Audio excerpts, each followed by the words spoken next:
Doutora Weba, as declarações da CEAST quanto à implementação das autarquias podem ser interpretadas como um lembrete ao MPLA que tarda em pôr em prática o pacote autárquico?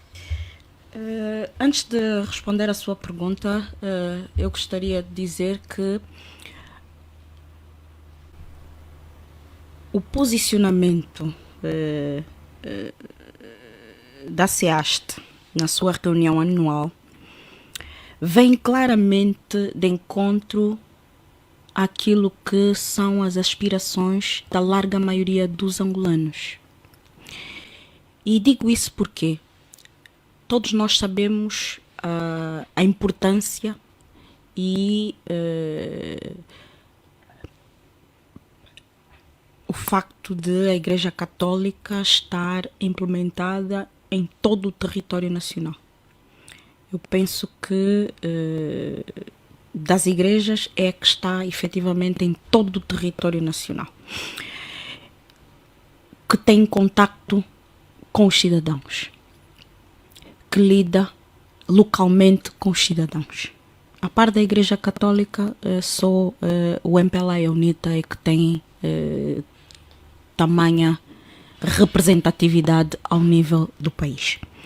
E, portanto, o que a CEAST vem dizer, vem desmentir primeiro as declarações do Ministro de Estado Adão de Almeida.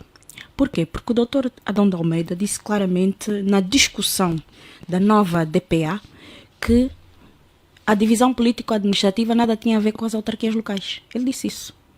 Ora, a CEAST veio dizer que tem tudo a ver. E mais, a CEAST criticou a nova divisão político-administrativa e a CEAST recomendou a implementação urgente. Atenção, não é só implementação, é implementação urgente das autarquias locais. Essa é a primeira nota que eu queria antes de responder à sua questão.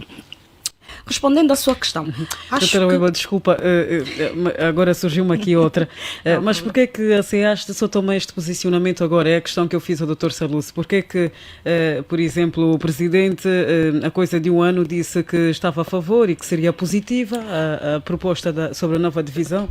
Recordo-me só, minha querida, se estas declarações de Dom Manuel Mbamba o ano passado foram a quando da Conferência Episcopal. Foi no final de uma audiência que foi concedida depois pelo governador provincial de Malange. Era só isso que eu queria efetivamente perceber. Muito bem. É assim, nós temos que às vezes separar os bispos da posição da CEAST. Uma coisa é a posição do bispo e ele, enquanto bispo, enquanto cidadão angolano, tem o seu próprio posicionamento e aquilo que ele efetivamente defende.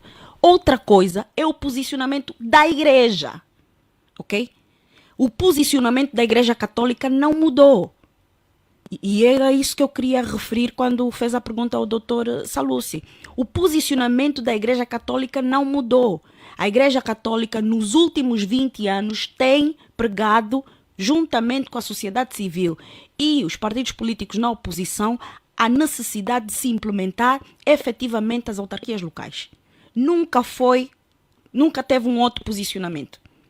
A Igreja Católica foi a única instituição não partidária que veio a público e defendeu as autarquias locais em todos os municípios, garantindo o princípio da igualdade a todos os cidadãos. Por quê? Porque é vocação da Igreja tratar todos por igual. Não pode o cidadão de Viana ter autarquias locais e o do Dirico, ou do Belize, ou do Longonjo, ou da Bibala não ter. Por quê? São tão angolanos quanto nós. São tão munícipes quanto nós. E, portanto, há necessidade de levar as autarquias para todos os municípios. E mais, a retórica de que os municípios não têm condições. É exatamente por não terem condições que devemos começar nos municípios que não têm condições. E os municípios que não têm condições são a larga maioria. Não são a minoria, não. É ali onde devemos efetivamente começar. Começar pela Kissama, começar pelo Belize, ali onde não há nada. Ali onde não existem os serviços básicos mínimos para a sobrevivência dos cidadãos. onde não há escola, onde não há hospital, onde não há a agência bancária, onde não há serviços nenhuns. É ali onde devemos efetivamente começar. Para quê? Para gerar desenvolvimento. As autarquias locais não são uma varinha mágica, não são. Mas levam desenvolvimento melhor do que a divisão político-administrativa. Disso de certeza absoluta que sim. Por outro lado, eu também gostaria de dizer o seguinte. A SEAST veio relembrar a quem governa que Angola é o único país da SADC, repito, Angola é o único país da SADC que não tem autarquias locais. E na SADC temos países como a RDC, que está em guerra, o Zimbábue, que tem uma crise econômica devastadora, okay? Moçambique, que tem problemas de terrorismo, okay? Todos eles têm as autarquias locais a funcionar. Por que que Angola não tem? Se nós estamos em paz, ok? A nossa crise econômica nem de perto nem de longe se assemelha à do Zimbábue e não temos problemas de terrorismo no nosso território. Por que que não realizamos as autarquias locais? A resposta é simples, falta de vontade política. Por outro lado, num outro espaço de influência também de Angola, que é a CPLP, também somos os únicos. Portanto, a Constituição vem estabelecer que Angola é um Estado de Direito. A Constituição vem estabelecer que Angola é um Estado democrático. Uma democracia multipartidária. E a Constituição vem estabelecer também a existência de autarquias locais. Por quê? Porque a lógica do Estado de Direito e a lógica do Estado democrático é aquela de que quem gere o erário deve ser eleito. Por isso é que a Constituição retirou as administrações locais, as administrações municipais e comunais da Constituição. Por quê? Porque o legislador entendeu que as atuais atribuições dos municípios, das administrações municipais, são das autarquias locais. E estas, para exercerem aquelas atribuições, devem ser escolhidas pelos cidadãos. Os cidadãos têm que participar na gestão do seu município, diretamente ou por interpostos representantes, mas têm de participar. Têm que escolher os seus representantes. Têm de ter a possibilidade de dizer que este representante não me está a representar, ok? Nas próximas eleições não vou votar nele, porque não realizou aquilo que eu pretendia. Com um administrador não podemos fazer isso. Quem indica o administrador indiretamente é o presidente do MPLA. E só ele pode exonerar. E só ele indiretamente ou diretamente o pode exonerar. Estando a governar bem ou não, ok? Tendo atos de corrupção ou não, vemos quantos e quantos administradores municipais não são protegidos, mesmo todo mundo sabendo que praticaram atos de corrupção. Doutora Weba, mas ultimamente temos estado a assistir a julgamentos de ex-gestores, temos estado a acompanhar, não está, pronto, de certa forma, a generalizar? Não estou a generalizar. Angola tem 164 municípios. Okay? Este combate à corrupção quer-me fazer crer das duas uma. Ou o dinheiro do Orçamento Geral do Estado não chega aos 164 municípios, ou, se está a chegar, alguém está a cobertar a corrupção. Porque os municípios, com o dinheiro que está no Orçamento Geral do Estado, deveriam estar muito mais desenvolvidos do que estão. Há municípios que têm desenvolvimento quase que nulo.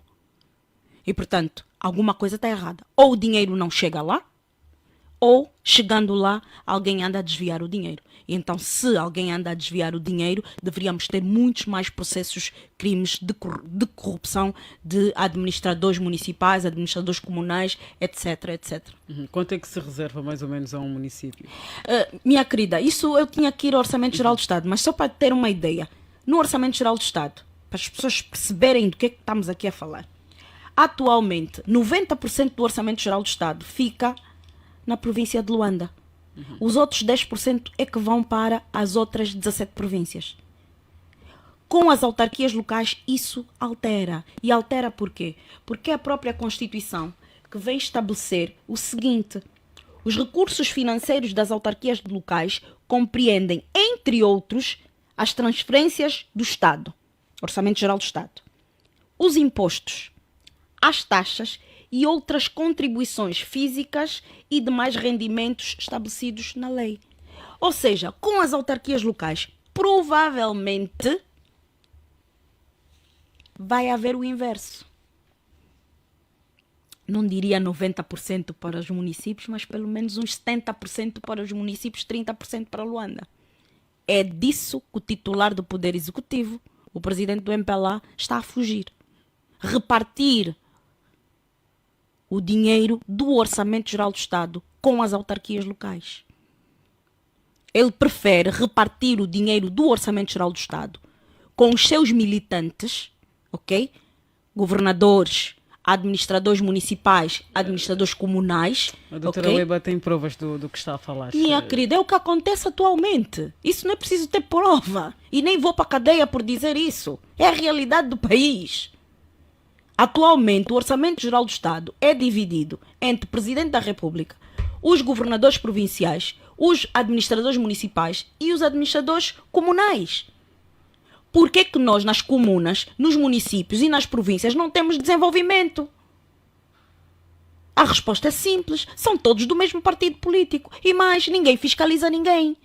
Com as autarquias, o autarca vai ter tripla fiscalização. Vai ter fiscalização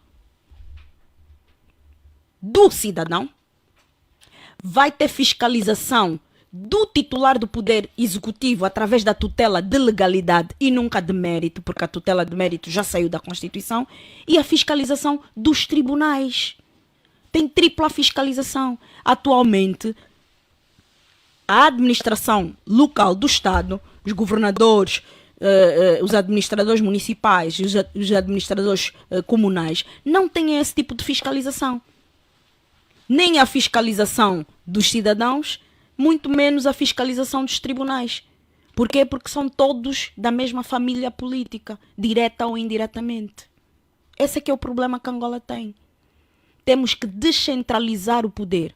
Temos que descentralizar o Orçamento Geral do Estado, o erário, o dinheiro de todos nós angolanos tem que ser descentralizado, não pode ficar todo aqui em Luanda e ser gasto todo aqui em Luanda. Isso está errado. E é disso que nós estamos a falar. Quando falamos das autarquias locais, é devolver o poder aos cidadãos nos municípios para eles se autogovernarem.